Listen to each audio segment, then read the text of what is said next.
Welcome to the beginning of the end of Persona 3 FES The Answer. I'm here on the save point on the 26th floor and we're about to face the boss here. Firstly though, I just want to quickly go over my equipment and my party for this. So as for equipment on Aigis, the Maxima Sniper is, yes, it is the best weapon that I have for her at this point, even though it's not the best she can possibly have. But these two are pretty much Aigis' ultimate armor. As for accessories, I did find this unbreakable cage in a Shuffle Time card earlier. This is actually not a bad item, but the Vitality Ring is helpful all round, so I might just end up going with that.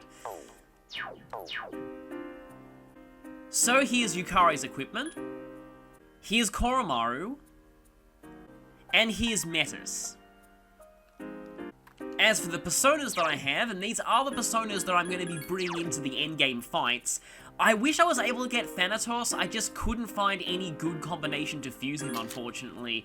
But I have, Melchizedek, if the way Aigis pronounces it is any indication. And I think I've got a pretty good skill set on him. Norn is mostly there for Punta-Ray, but Absorb Elec and Absorb Wind is a nice combination. Trumpeter is probably not going to see as much use in these fights, apart from Tetrakarn. Tetrakarn is going to be kind of useful. Siegfried, I actually leveled him up a little bit off camera because I forgot how good he was. He has Arms Master, which halves the HP cost of all physical attacks, Power Charge, and Vorpal Blade, which is a great combination. Also, being immune to his own physical element is going to be great when we go up against bosses that have high counter, of which there are quite a few coming up. I've got Koryu, who's mainly there as my healer. Sibylle, who is mainly there for Thunder Rain and having no weaknesses. Seth, who's mainly there as my Mind Charge user, but also for Ragnarok and Fire Amp. And Attis is just here for reasons. I don't think I'll find much reason to ever use you, unfortunately. Okay, I should probably equip the Auto Mataru persona before I go in there, which would be Melchizedek. And the reason why I'm using this party in particular is because I was able to find weakness nulling items for Yukari and Koromaru. Metis is someone you want in this fight regardless because she has no weaknesses. Now, this boss is very good at exploiting your weaknesses if you have them, but there is a trick to this fight. What attacks the boss is using depends on which party members you bring. What you want to do is to not bring party members that are weak to each other's elements. For example, if you bring Yukari, don't also bring Akihiko, because Akihiko has electric skills which are Yukari's weakness. Similarly, if you bring Akihiko, also bringing Mitsuru is not a good idea, because Akihiko is weak to her element. So as long as you don't have any weakness loops among your party members, you should be fine here. Also, no matter which party you're bringing, you will want strong electric attacks. Thunder Rain obviously is the best choice. High critical hit ratio skills or weapons are good here too because the upcoming boss can't be knocked down by weaknesses, but can be knocked down by criticals, and all-out attacks do still work. So, let's head in. And if you've ever watched videos or ever heard about the story of The Answer, it's likely that the parts that start from here are the only part of The Answer you actually know about. Let's go.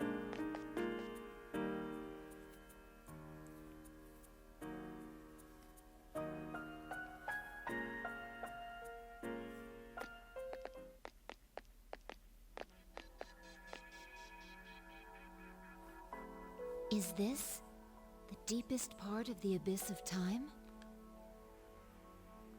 You think? It's no different than the rest of the ones we've seen. But that fits logically, which means the Abyss's origin, the reason for the time skips, is here. Oh, there's something I had to tell you all. It was in the papers about the Abyss of Time I mentioned before. Did you find something? If the report is correct, This place came into existence as a reaction to the creation of Tartarus. And you waited until now to tell us this? A reaction? The gigantic tower rising so high left a gigantic hole in its place. That's the Abyss.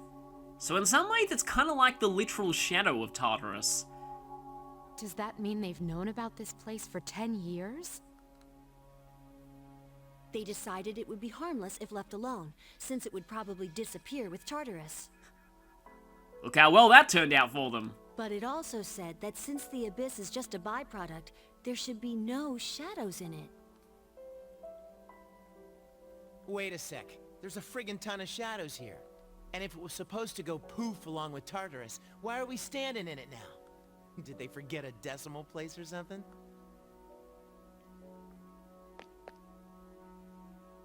No, their logic makes sense. What was supposed to vanish is still here because of some force. One side's removal caused an imbalance. What could that force be? Who knows? Maybe it's somewhere down here. Or, like the theory Metis posed earlier, it's all of them. One thing's certain, though. It's deeply connected to all of you.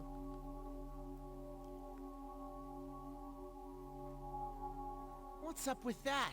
What the hell did we do to deserve this?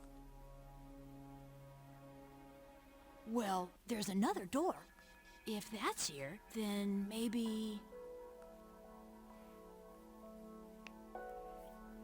What's going on? Is that the big reason behind all this? If we leave out Aigis, Metis, and me, whose past is left? Hey, yeah. Who else was there that had powers like ours? Well, there was the protagonist, but we already saw his awakening. Who cares? There's no use speculating with it staring us in the face. We'll know once we open it. Whatever that reason is, it's strong enough to keep the Abyss of Time from disappearing. And we've come to erase that reason. We could be in for a battle. We should be very prepared before entering. When I first saw this line, I took it as meaning that you'd have some time to prepare before you got to open that door. No. You're already long past the time for preparation at this point, so I hope you prepared on floor 26. She's right. This appears to be our goal.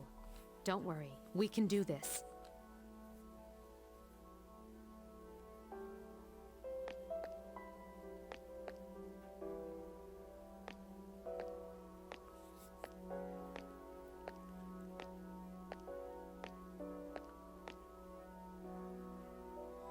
Yeah, you automatically open the door in the cutscene whether you're ready or not.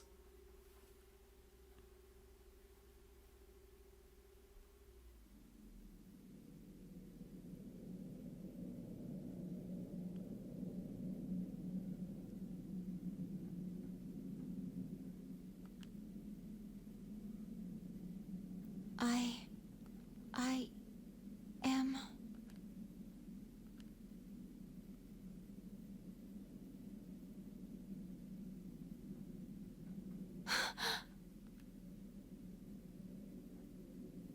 You're...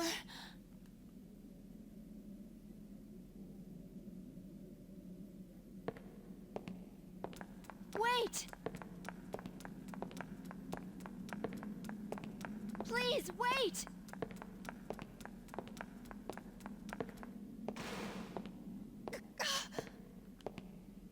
No! Don't go!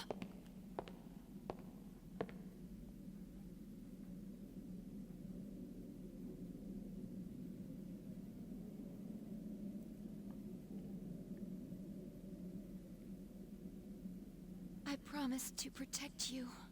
I dedicated my life to that purpose. But... I can't fulfill that purpose anymore. There's nothing more I can do. Can I continue to live this way? Does my life have a meaning?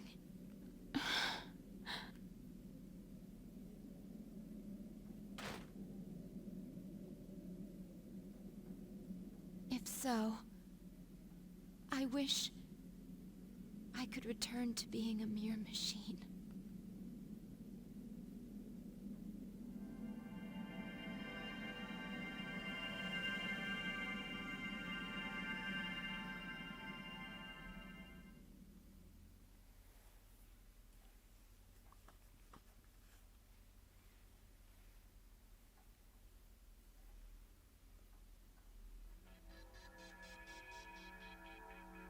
Huh? That's the cause? Don't look at me. But, well, I didn't expect that we'd get to see him again. Although he did have his back turned. Well, you've been seeing him this whole time, you just didn't put two and two together until now. Indeed. All this time, we've been chasing his shadow. I don't mean like in a literal Persona Shadow sense. What's it mean? That looked like it was Icus's memory. So I guess she did get a flashback after all. What kind of a clue is that? Icus didn't have to awaken to her Persona abilities, right? Here's the thing though. Were you looking closely at that memory? I don't think that was showing Igus's origin. Someone else awakened there. No, she did. She awakened to the special power he had. Igus, what was that? When did it happen?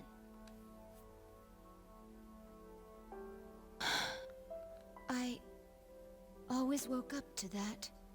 It was so painful to lose him. I withdrew into my room, unable to do anything. For a while, I did nothing but chase after him in my dreams. Igus. Sister.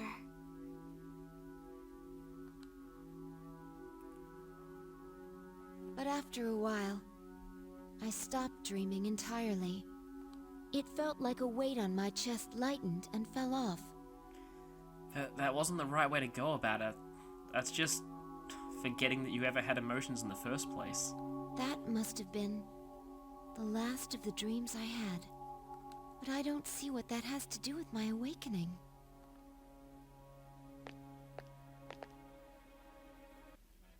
Sister, are you still in pain? The person we saw, he's the one who had the same kind of power as you, isn't he?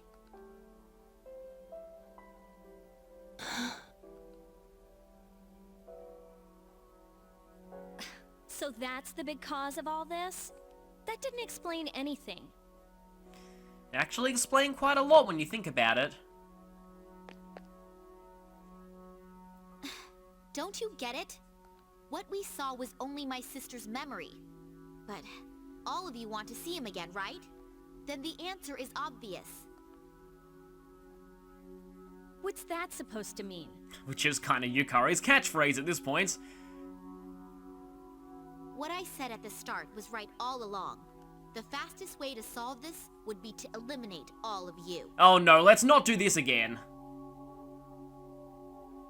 So, that means that figure we keep seeing is... It finally clicks. Wait, something's wrong.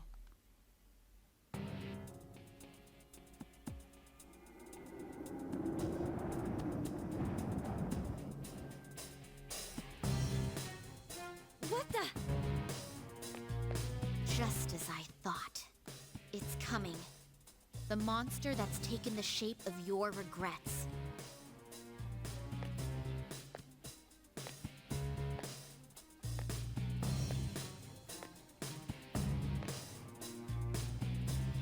Is that? You gotta be kidding. That can't be. This is the reason for everything. From the Abyss of Time's failure to disappear to the presence of shadows. This was born from all of you.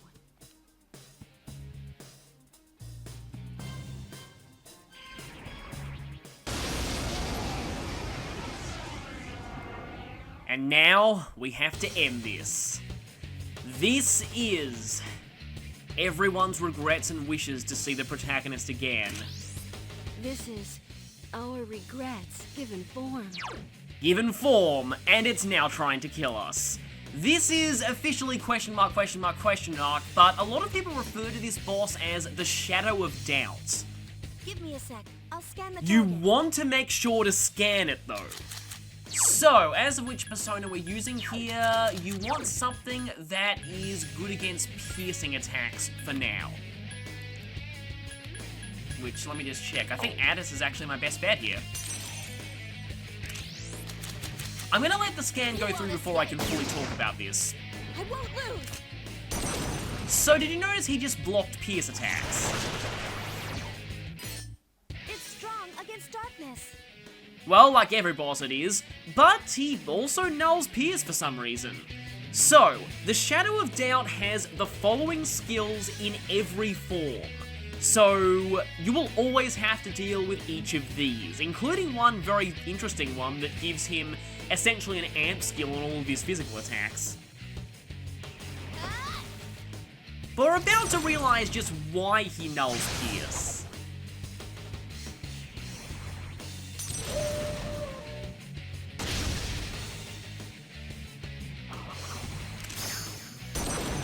I love that cut in. Athena. Yep, this Shadow is a wildcard user essentially, and it's using all the protagonist personas. So to start out, the Shadow of Doubt is going to be using Pallas Athena. Later on, he will switch to the personas that everyone else you brought in this fight, except Metis. He can never copy Psyche. So, now we can scan him again, now that we actually know that's Athena. And let me explain something about this fight. The game doesn't really tell you, but it's actually pretty awesome to figure out yourself. So, this thing doesn't really have weaknesses in the truest sense of the word, but it does take more damage from the elements that the party members' personas were originally weak to. So, if you remember back from the journey, Athena was weak to electricity, so if I go to Cybele... Also, at the moment, I'm just going to go ahead and put Yukari on heal/support, because she's my main healer for this. And if I use Thunder Rain on it... Persona! It's not a knockdown, but Thunder Rain does 1.5 times the normal damage, because it was Athena's weakness. So if you remember the weaknesses of each of the party members' personas, you can have an easier time with this fight. Pierce attacks aren't working. Really? It seems piercing attacks don't work. Well, that's because the scan went in one turn too late, but here are the skills that the Shadow of Doubt can use while copying Athena. It mainly focuses on physical attacks. I really love the concept of this fight. It's a nice sort of final exam to, making sure you know the personas that your party members use back in the journey and how to counter them. Though, the bizarre thing is, I find this guy has this odd habit of focusing down on Yukari with a fist-based attack. And yes, he'll even use one Laws to switch personas, just like the protagonist could do back in the journey. So now he's using Cerberus. Well, I needed to heal Yukari anyway. I love this line though, it's just really cool. It's kind of interesting how they give Koromaru so much character from just that one line, but yeah. Koromaru does not like this guy copying his persona. Give me a sec. I'll scan the target. So, I now have to revive Yukari, but since he switched to Cerberus, I should be using something that is immune to fire and or darkness. So, let's see, you're strong against dark and repel fire. For now, I'll go with this. The annoying thing is, unless you have the Ring of Darkness, there's really nothing you can do to stop party members just dying to random Mudons if you brought Koromaru to this fight. Bringing Koromaru is also annoying because, as you may remember from the journey, Koromaru's only weakness is light, and that doesn't work on bosses anyway, so there is nothing we can do to increase damage in this form. I was kind of hoping that he'd stick with Athena for a little longer, but he got a little bit lucky with criticals. He does have a passive skill that boosts his crit rate, so these are the skills that he uses while he's mimicking Cerberus. Obviously, they're pretty similar to what Koromaru could do back in the journey. But annoyingly, he doesn't actually have a real weakness you can exploit at this point. I won't lose! Now, if you bring Ken to this fight, you also have that issue. He'll have no weaknesses. So, what am I going to do here? I suppose I can just go for Mind Charged, not Ragnarok's. Don't want to use Siegfried because Siegfried's weak to Dark. Yeah, I'm just going to Mind Charge and just throw out some Hunter Rays or something like that. Not really all that much that I can do to exploit weaknesses here. Well, at least your power charges aren't totally useless against this form. And Koromaru's attack's also reverted. I'd like Koromaru to keep attacking him, because Koromaru's weapon does actually have a high crit rate. I found a second Grand Slasher in a rare chest, and I replaced the one that had all element medium with increases crit rate, because that's a lot more useful, especially against bosses that tend to be immune to ailments. You may have noticed before, this guy doesn't get shot from Thunder Rain. The fight would be a little easier if you could do that. Speaking of which, this fight. I mentioned before that I love the concept of this fight, but seriously, this is how you do a boss fight against a fellow Persona user. This is how you do it. This makes up for how pathetic the Strega fights were back during the journey. Also, yeah, you can all-out attack him if you critical. Criticaling him is pretty hard because he does have a passive that lowers his chances of being criticaled. But critical plus all-out attacks do quite a bit of damage. Okay, Persona Switch, what's he doing now? Yep, he is using Isis, and I wish Yukari could learn that skill. Also, yay. Good timing with the resistance bit. Isis? I'll show you my true power. I hope that facepalm picked up on the microphone. Wow, Yukari. Wow. He switched to Isis and you immediately use Wind. You don't know your own Persona's elemental affinities. Ugh. Well, the good news here is that it means I can go for Sibylle and you'll take increased damage from Thunder Rain. Now here, I actually prefer just to spam Thunder Rain individually and not go for Mind Charge. There is a very good reason for that. While he's using Isis, he actually can heal.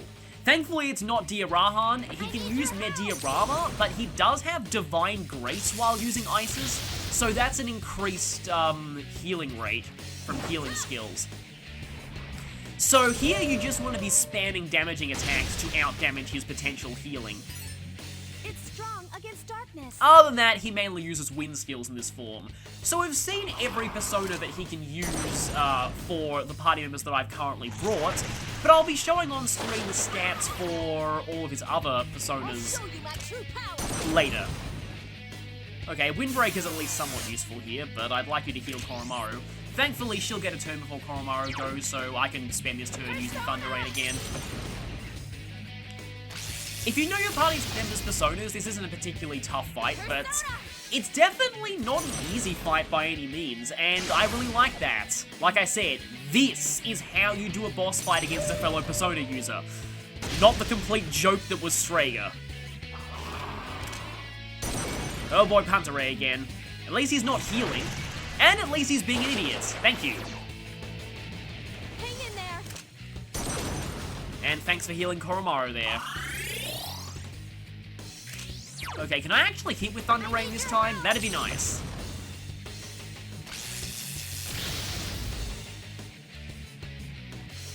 And that probably... No, it didn't miss. Okay.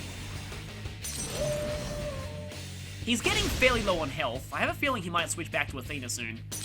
Okay, switch. What's he using? No, he's gone to Cerberus. And was a complete moron. Actually, Cerberus is really bad because it means that he has no weaknesses now. But I can go for my Seth Mind Charge strategy like I used earlier. Persona! Unfortunately, I can't go for Mind Charge Ragnarok, but we'll probably be seeing that in some later fights. Not much else to say here other than I really love this fight. And in many ways, I wish this was the final boss of the answer, from both a story and a gameplay standpoint.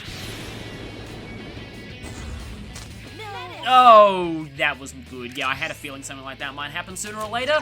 Like I said, there's really not much you can do to stop that, and I should probably go for the revival on Yukari first, because then she can just summon Rakam Metis. Because homunculi don't work on your other party members in this game. Come on, Yukari, thank you. Summon Rakam is amazing. Sadly, this is the last fight I'll have access to that in for a while. That's why I'm saving my Bombs of Life, by the way. Okay, I should still be Mind Charged, so if I go to Norn and go for Punter-Ray, that should do some pretty severe damage. Punter-Ray is probably the strongest attack I have, period, because it's buffed by both Boost and Amp. 800 damage with Mind Charge. Okay, switching again, what's he doing? And that is Athena. You do not punch a dog, you jerk. I'm gonna Thunder Rain you for that. Hang in there! And thankfully Yukari reverses the damage that Koromaru took. This should be over pretty soon. And it's kind of fitting that he switched back to Aigis' persona at the very end. But yeah, the reason why I recommended bringing Thunder Rain to this fight earlier is because no matter which party you bring into this fight, he will always use Athena, which means he will always have an electric weakness at some point. Almost there.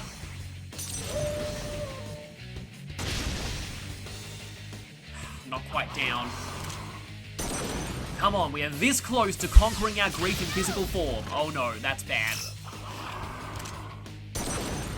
He's gonna critical again, isn't he? Okay, good. No more one more rampage for you. It is still pretty awesome how he mimics the way that you fight in the battle system as well. It's just really cool how he can even use one more to switch personas, but he should be down from this. Also, this is finally revenge on Gary Stu for seducing all of the girls. And down he goes.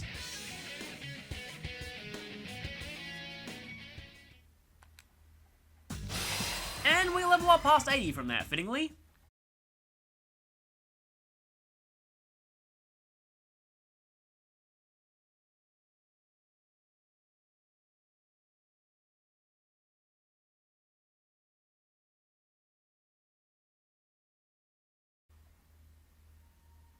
Also, prepare for Nightmare Fuel.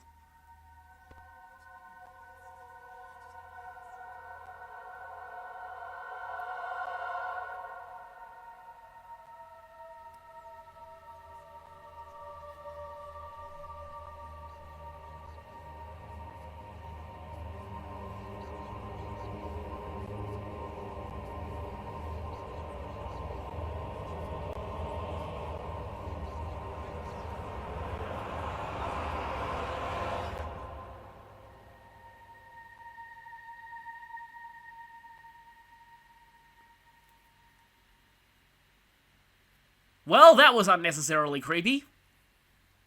But it got the point across, I guess. And that thing's gone now. So with that, we've won. The answer is over. We've conquered our grief. We did it. The abyss of time should vanish and we can all move on with our lives. That was the monster born from us? But it was... Yes, its powers and form were familiar, but it was a shadow. You are correct. Wait, but that makes no sense. Persona users are supposed to beat shadows, right? What are you talking about? Don't tell me you've been fighting them this whole time without knowing. Personas and shadows are the same thing. That's why you're able to fight them in the first place. Anyone who's played later Persona games will be going no duh at this because it's the basic premise of their plot essentially, especially Persona 4. Back at the time of this game though, this detail was never really mentioned until now. This was a major wham line at the time. So a lot of people don't really appreciate this now. Did you all think that shadows were mysterious invaders or something? Shadows are the lower parts of the psyche everyone has. suppressed human thoughts given physical form. It is kind of cool how this essentially foreshadowed the direction they'd be going with Persona 4. When people are unable to face their darker selves, they break loose, free from all control. Especially this line. But sometimes, humans with special awareness can tame their shadows. And this line. Those are Persona users. So personas and shadows are the same thing, just different names? As much as a lot of people like to forget the answer ever existed, it did lay a lot of the groundwork for Persona 4. If someone was able to create my sister and myself, wouldn't he have had to understand this?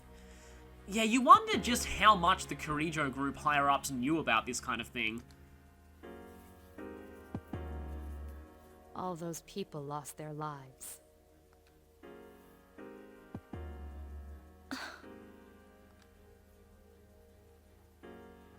Then, the reason for all this is our personas? The shadow's power affects time and even space. Through your personas, your unspoken desires were manifested. You can't stand to see time move on. You don't want to accept your loss of someone precious. It was by each of your wishes that time stopped moving forward. And this is what I promised I would get to eventually. I said I felt the answer as a metaphor, and this pretty much spells it out. The answer is grief, plain and simple. And I know this very well because I've actually experienced this firsthand for the past year. My grandmother passed away at the end of 2016, and my mother took it particularly badly. I know exactly what it's like to see someone go through this. That whole feeling of being stuck in a time loop, not being able to move forward, wishing you could return to the past, not being able to move on with your life. That's what the answer represents. They're stuck in this loop, they're all trapped, and it was their own feelings that did this. But moving on is hard. And hopefully they've learned how to do it from all this. And as a result, you became trapped here. So we trapped ourselves. Huh. It's almost funny.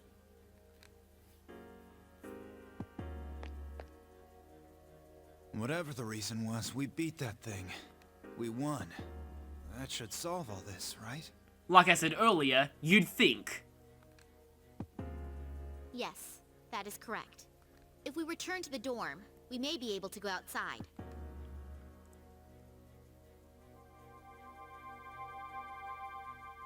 Whoa, what's this? When did I... Is this a key? You should be able to leave using those keys.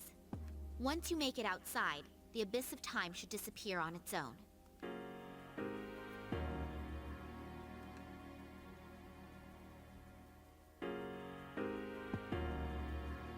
Finally. Jeez, I'm glad this didn't end up taking another year. You're telling me in terms of recording time. But these keys, there's 8 of them. That's because each of you played a part in bringing this about. The door probably won't open unless all 8 are used at once. All 8 have to get over their grief to leave. Strength of heart when united is barred by no door. Those words. So it'll open if we're all around, is that right? Then let's get the hell out of here. So are we just gonna waltz out through the front door? Yes, do that! Do that and this will all be over and people will actually maybe even like the answer. That door? Or another one? And then Metis had to bring this up. There's still one closed door that doesn't connect to the outside world. If this detail was not brought up, the answer could have ended right here, and to be perfectly honest, I feel like it would have fit the metaphor a lot better. It would have been a much better ending, but no. Instead, they had to bring this detail up, and then, by doing so, cause everything to go to hell. The main entrance, or that door. It's one or the other. A door that doesn't connect to the outside world. Are you talking about the door to his room? I just assumed someone had locked it. Oh yeah, because locked doors normally have giant glowing force fields around them.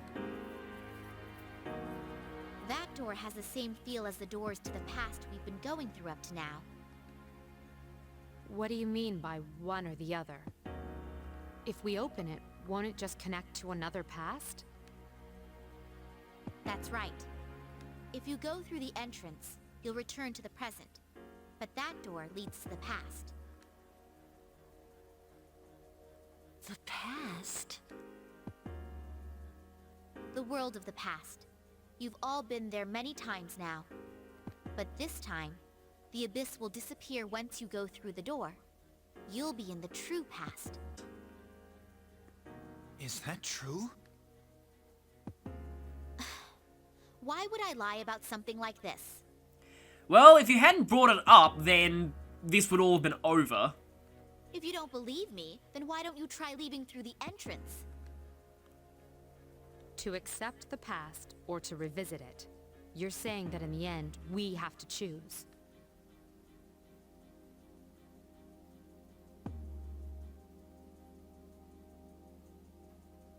What do you want to do? I'll go along with whatever you decide, sister. That way, I'll finally be able to save you from this cursed fate. To be honest, that's all I care about.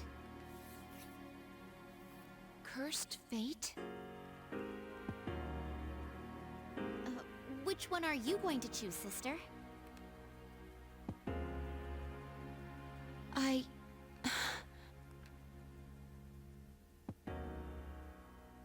Hey, why don't we go back to the dorm first?